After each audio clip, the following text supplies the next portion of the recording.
নমস্কার শ্রোতা বন্ধুরা, সন্ধ্যায় গল্পের আসর ইউটিউব চ্যানেলে তোমাদের সবাইকে স্বাগত। আজকের গল্প গ্ল্যামার কুইন, কলমে সুচন্দ্রা চক্রবর্তী। আয়নার সামনের হলুদ লাইটটা জ্বেলে চোখের কাজলটা ভালো করে মুছে নিল একান্তিকা। পরনের কালো বেনারসিটাও খুলে ফেলল একটানে। হাতে যে সোনার বালা দুটো ছিল সেগুলোও খুলে ফেলল নিমেষে। অজস্র ক্লিপের সাহায্যে যত্ন করে বাঁধা খোপাটাও খুলে ফেলল। ক্লিপগুলো ছড়িয়ে ছিটিয়ে পড়ল মেঝেময়। বন্ধ দরজার ওপার থেকে শোনা যাচ্ছে কয়েকজনের হইহল্লা। দরজাটা জোরে জোরে ধাক্কা দিচ্ছে ওরা। কিন্তু একান্তিকার সেসব দিকে মন দেওয়ার মতো মানসিক স্থিতি বা ইচ্ছে কোনোটাই নেই। ব্লাউজের হুক আর সায়ার দড়ি খুলে ও এসে দাঁড়ালো আয়নার সামনে। তখনও বাইরে থেকে শোনা যাচ্ছে পুরোদমে চিৎকার, কান্তি, দরজা খোলো। তুমি জানো ওই শাড়ির কোম্পানির সাথে আমাদের কত টাকার চুক্তি হয়েছে? নিজেও তো মোটা ভাগ পাবে, তবুও কিসের এত আপত্তি শুনি? এত কথার দরকার কি? দরজাটা ভেঙে দিন না। সহসা থমকে দাঁড়ালো একান্তিকা। হুঁশ ফিরল ওর। মেঝেতে পড়ে থাকা শাড়িটা তুলে নিয়ে নিজের অঙ্গ ঢেকে চেঁচিয়ে উঠল, বাহ, দারুণ ভদ্রলোক তো আপনারা। একটা মেয়ে ভেতরে ড্রেস চেঞ্জ করছে জেনেও দরজা ভেঙে দেবে বলছেন? এই থামো তো, তোমার আবার লুকোছাপার আছেটা কি শুনি? দুনিয়া তো তোমার সব কিছুই দেখে নিয়েছে। এখন আমরা কয়েকজন সামনাসামনি দেখব, এই যা। গা গুলি উঠল একান্তিকার। অন্যমনস্কতায় হাত থেকে পড়ে গেল বেনারসি। স্বল্প পোশাক পরিহিতা মেয়েটি আয়নার ওপার থেকে হতাশ চোখে তাকিয়ে আছে একান্তিকার দিকে। কেরিয়ার আর অর্থলোভে মশগুল হয়ে একদিন এটুকু পোশাকে ক্যামেরার সামনে দাঁড়াতেও দ্বিধাবোধ করেনি ও। সেই সুযোগটাই কুড়িয়েছে অধুনা টেকনোলজির অপব্যবহার করা কিছু মানুষ। শরীর থেকে এটুকু পোশাকও মুছে দিয়ে সেই ছবি ছড়িয়ে দিয়েছে সোশ্যাল মিডিয়ায়। সেই ঘটনাটা জীবন কিছুটা বদলে দিয়েছিল ঠিকই, কিন্তু সম্পূর্ণ নয়। সম্পূর্ণ বদলে দিয়েছে অন্য একজন পুরুষ, প্রণীত নস্কর। একান্তিকার জীবনে যে প্রণীতই একমাত্র পুরুষ তা নয়।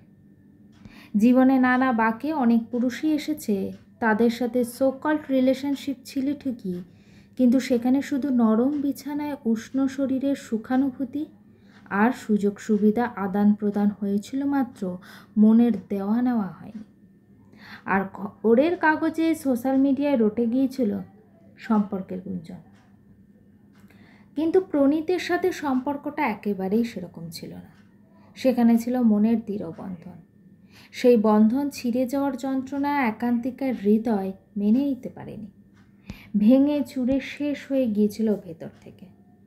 প্রণীতকে অবশ্য দোষ দেয় না ও তো নিজের কর্তব্য পালন করেছে মাত্র।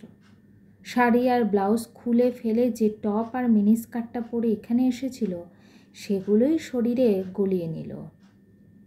বিছানায় পড়ে থাকা ভ্যানিটি ব্যাগটা কাঁধে নিয়ে ঘরের এক কোণে থাকা স্টিলেটো পায়ে গলিয়ে ঘর থেকে বেরিয়ে গেল।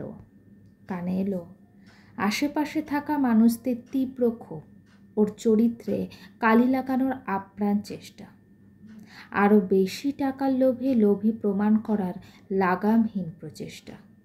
কিন্তু সেসবে ঠান্ডা জল ঢেলে গটগট করে হেঁটে বেরিয়ে গেল ও। বিল্ডিংয়ের বাইরেই গাড়ি দাঁড়িয়েছিল। গাড়ির ড্রাইভিং সিটে স্টার্ট দিল। হুশ করে কালো ধোঁয়া ছেড়ে রাজপথ বেয়ে বেরিয়ে গেল গাড়ি। সেই দিনটার কথা মনে পড়লে আজও একান্তিকার মনে হয় যেন মাত্র কয়েকদিন আগের কথা।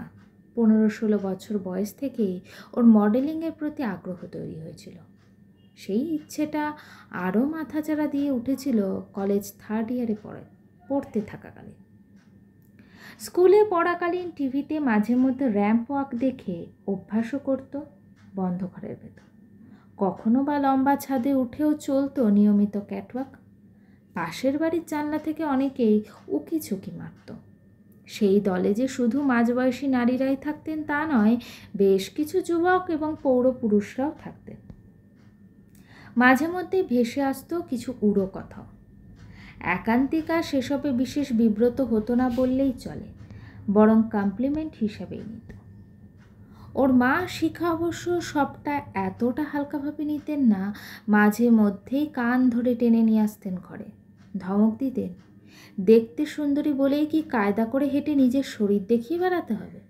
ধুর মা, মডেলিং কি তা তো তুমি বোঝোই না। বুঝে কাজ নেই রে। টিভিতে যখন ওইসব ছাইপাস দেখিস, মাঝে সাঝে আমারও তো চোখে পড়ে, যা সব পোশাক পরে মেয়েগুলো হাঁটে একঘর লোকের সামনে, মনে হয় যেন শরীর প্রদর্শনী চলছে। যত ব্যাকডেটেড লোকজন। একান্তিকার এইসব কথায় শিখা আশ্বস্ত হতেনই না, উল্টে আরও জোরে কান পেঁচিয়ে ধরতেন, আরও যন্ত্রণায় চেঁচিয়ে উঠত একান্তিকা। এরপর কলেজে ওঠার পর থেকে মায়ের শাসন থেকে মুক্তি পেল ঠিকই, কিন্তু মডেলিংয়ের প্রতি আগ্রহ আর ভালোবাসা দুটোই দ্বিগুণ হয়ে গেল। কলেজে 3rd ইয়ার পড়াকালীন র্যাম্প ওয়াক কম্পিটিশনে নাম দিয়েও চ্যাম্পিয়ন হলো। সবার কাছে পরিচিত হলো কলেজ কুইন হিসেবে। মাথায় উঠল ছোট্ট মুকুট। ওই মুকুটটাই আরও ভালো ভালো কম্পিটিশন থেকে পাওয়ার দুরন্ত আশা জেগে উঠল একান্তিকার মনে। সেই আশাই ওকে দৌড় করিয়ে নিয়ে গেছে ছোট থেকে অনেক বড় বড় অর্গানাইজেশনের মঞ্চে।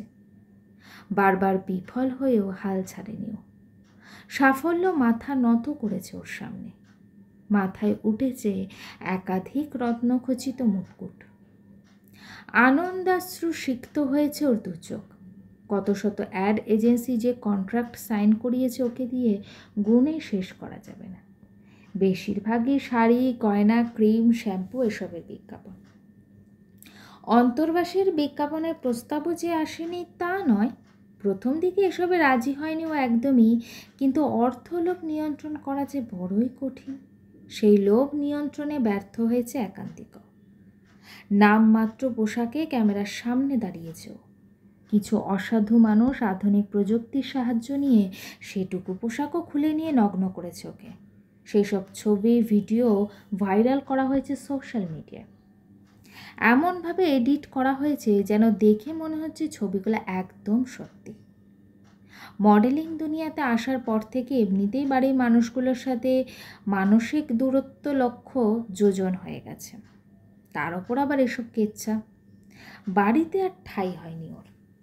জমানো টাকা দিয়ে ফ্ল্যাট কিনে সেখানে মাথা গুঁজেছে ও।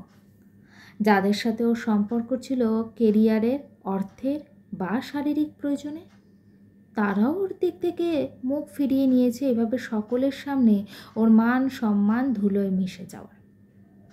একজন তো সর্বসমক্ষে অপমানিত মানুষের সাথে সম্পর্কে জড়িয়ে নিজেদের তথাকথিত সম্মান ভুলুণ্ঠিত আর করতে চায়নি কেউই। সেই সময় ওর জীবনে এসেছিল প্রণীত নস্কর। অবশ্য সে নিজে থেকে আসেনি একান্তিকার কাছে, একান্তিকাই তাকে খুঁজে বের করে তার কাছে গিয়েছিল। শহরের অন্যতম নামী সাইকোলজিস্ট প্রণীত নস্করের কাছে জীবনে কিছুই গোপন করেনি একান্তিকা। প্রণীত ওকে সামান্যতম জাজ না করে বন্ধুর মতো সব কথা শুনেছে। কবে যে সেই বন্ধুত্ব প্রেমরূপ নিয়েছে একান্তিকার মনে, তাও টেরই পায়নি। সত্যিকারে ভালোবাসার অর্থ উপলব্ধি করেছিল সেই প্রথম। যদিও প্রণীতকে জানানো হয়নি কিছুই, তবে ওর সান্নিধ্যটা যে মনের যাবতীয় ক্ষত মুছিয়ে দিচ্ছিল নরম তুলোর মতো সযত্নে, সেটা উপলব্ধি করতে পারত ও ভালোভাবে।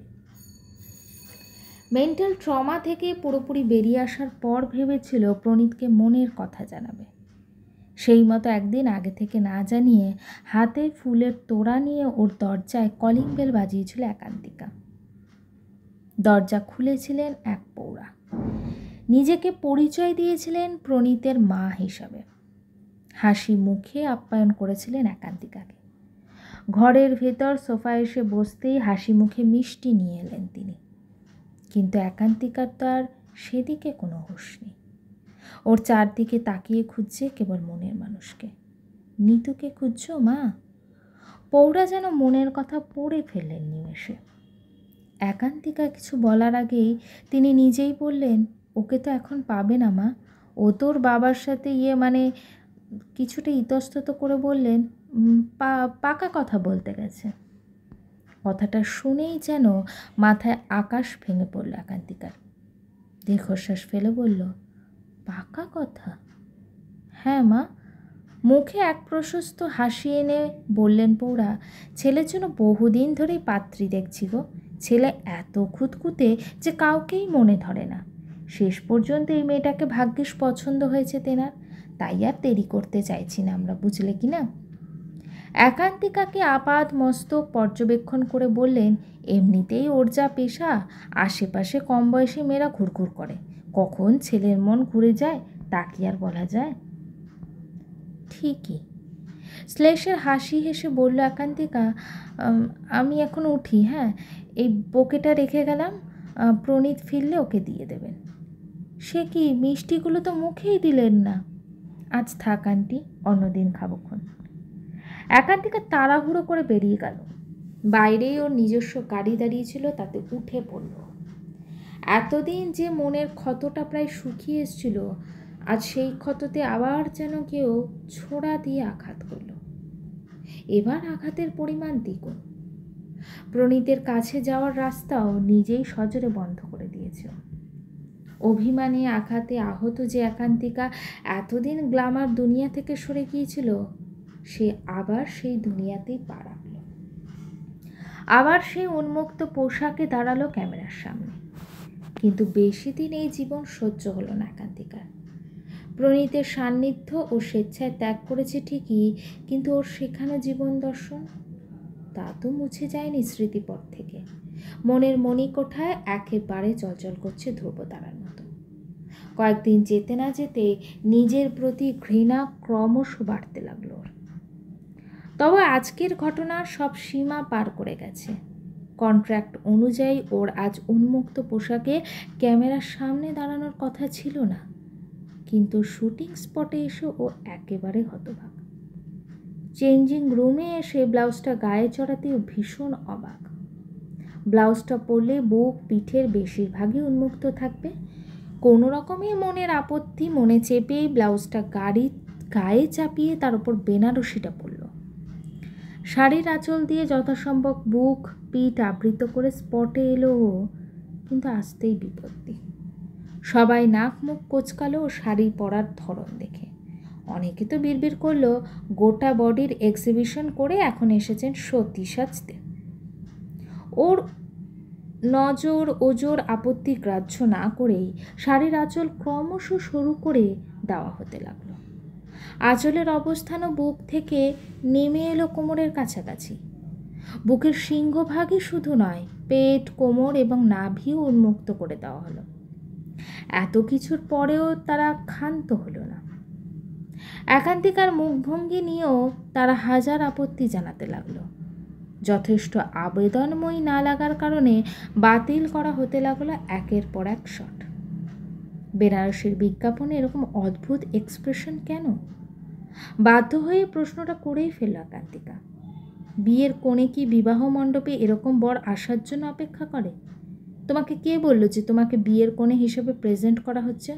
তুমি বরের জন্য অপেক্ষা করছো ঠিকই, তবে ফুল সজ্জার খাটে। হোয়াট? তাছাড়া কি, নিজের যা ইমেজ বানিয়েছো এর চেয়ে বেটার আর কি এক্সপেক্ট করো?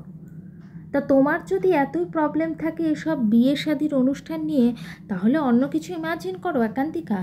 ভেবে নাও যে এটা সোনাগাছি আর তুমি বড়সড় কোনো ক্লায়েন্ট, এই যেমন ধরো doctor, professor, politician, police officer বা সাইকোলজিস্ট। এই পর্যন্ত শুনেই স্পট থেকে সোজা চেঞ্জিং রুমে চলে এলো একান্তিকা। টেনে খুলে ফেললো শাড়ি গয়না। কারোর কোনো কথায় কর্ণপাত না করে উঠে বসলো ড্রাইভিং সিটে। আজ নিজেকে বড্ড একা মনে হচ্ছে একান্তিকা। হাই স্পিডে ছুটছে গাড়ি, চোখে ভিজে আসছে নোনা জল। ক্রমেই অস্পষ্ট হয়ে আসছে সামনের দৃশ্যপট। হঠাৎ করেই সামনে আসা এক যাত্রীবাহী বাসের সাথে সংঘর্ষ হলো একান্তিকার গাড়ি। নিমেষে ভেঙে চুরমার হয়ে গেল উইন্ডো স্ক্রিন। রক্তাক্ত একান্তিকা জ্ঞান হারিয়ে লুটিয়ে পড়ল স্টিয়ারিংয়ের ওপর। ওর কোনো একজন পরিচিত তখন সেই রাস্তা দিয়েই যাচ্ছিল নিজের গন্তব্যে। একান্তিকার গাড়ির নাম্বার তার কাছে জলের মতো মুখস্থ। পড়িমড়ি করে ছুটল সে। প্রায় দিন তিনেক পর যখন জ্ঞান ফিরল একান্তিকা, ও অবাক চোখে চেয়েছিল চারদিকে। কাকে যেন খুঁজছিল ওর কালি পড়া দুর্বল দুটো চোখ। আমাকে খুঁজছো তো কান্তি? প্রণীত হাসি মুখে এসে দাঁড়ালো ওর সামনে। একান্তিকা লক্ষ্য করলো প্রণীত হাসছে ঠিকই, তবু সেই হাসির মধ্যে লুকিয়ে আছে চাপা কষ্ট। সেই কষ্টটা অনুভব করেই চোখে জল ভরে গেল একান্তিকার। সযত্নে সেই জল মুছিয়ে দিল প্রণীত। ওর হাত দুটো ধরে বলল, তোমার জন্য একটা সারপ্রাইজ আছে। জানি, বিয়ে করছো তো? কই দেখি তোমার বউকে। এসেছে সে? নাম কি? না কান্তি, বিয়েটা এখনো হয়নি, তবে তার দেওয়া একখানি উপহার আমার কাছে ছিল। সেদিন প্রণীতের বাড়ি নিয়ে যাওয়া সেই ফুলের তোড়াটাও গুজে দিল দুর্বল একান্তিকার হাতে। ফুলগুলো শুকিয়ে গেছে ঠিকই, কিন্তু অনুভূতিগুলো মরেনি, সে আগের মতোই সতেজ আছে। একান্তিকা বাকরুদ্ধ হয়ে কেবল চেয়ে রইল প্রণীতের দিকে। প্রণীত ওর হাত দুটো ধরে বলল, কি ভেবেছিলে শুধু তুমিই মন দিয়েছিলে আমাকে? কিন্তু প্রণীত আন্টি, ছাড়ো তো মায়ের কথা। আমি যে সময় অসময়ে মোবাইলে তোমার ছবি দেখি সে কথা মায়ের অজানা ছিল না। দীর্ঘশ্বাস ফেলল ও। তোমার ফটোশপড ছবিগুলো মা বাবা দেখে ফেলেছিল কান্তি, তাই সেদিন আমার এক বন্ধুর বাড়ি বেড়াতে যাওয়াকে মা পাকা কথা বা পাকা দেখা বলে দাগিয়ে দিয়েছিল। কিন্তু তুমি মায়ের কথাটাকেই ধ্রুব সত্যি মেনে নিয়ে একবারও কন্ট্যাক্ট করলে না, জানার চেষ্টাও করলে না সত্যিটা কি। আনন্দাশ্রু গড়িয়ে পড়েছিল একান্তিকার কালবে। এই মুহূর্তে নিজেকে যে বিশ্ব চরাচরে সবচেয়ে সুখী মানুষ বলে মনে হচ্ছে ওর। কিন্তু পরক্ষণেই নিজেকে সামলে নিল। আঙ্কেল আন্টি আমাকে মেনে নেবেন তো প্রণীত? তবুও যে আমি তোমার হাত ছাড়তে পারবো না কান্তি। একান্তিকার চোখের জল মুছিয়ে বলল, ও মা বাবার কাছে সবাই আছে কান্তি, যৌথ পরিবার, দাদা বোন, আত্মীয় স্বজন সবাই। কিন্তু তোমার পাশে কে আছে? তোমার মা বাবা পর্যন্ত পর করে দিয়েছেন তোমায় সেই কবে। দীর্ঘশ্বাস ফেলে বলল প্রণীত, মা বাবার কথা অমান্য করলে তাদের জীবন থেকে কেবল তাদের মেজ সন্তান হারিয়ে যাবে। কিন্তু তোমার হাত ছেড়ে দিলে যে আমি যে বরাবরের মতো তোমাকে হারিয়ে ফেলবো কান্তি। বেশ কিছুক্ষণ নিস্তব্ধ বিরাজ করছিল কেবিন জুড়ে। একান্তিকায় নিস্তব্ধতা ভাঙল। বেশ, আমি রাজি mister psychologist. Thank you miss glamour queen. নিশ্চিন্তের হাসি হাসল প্রণীত। গল্পটি কেমন লাগলো অবশ্যই আমাকে কমেন্ট করে জানিও। আর আমার চ্যানেলে গল্পগুলো যদি তোমাদের ভালো লেগে থাকে চ্যানেলটিকে সাবস্ক্রাইব করে পাশে থেকো।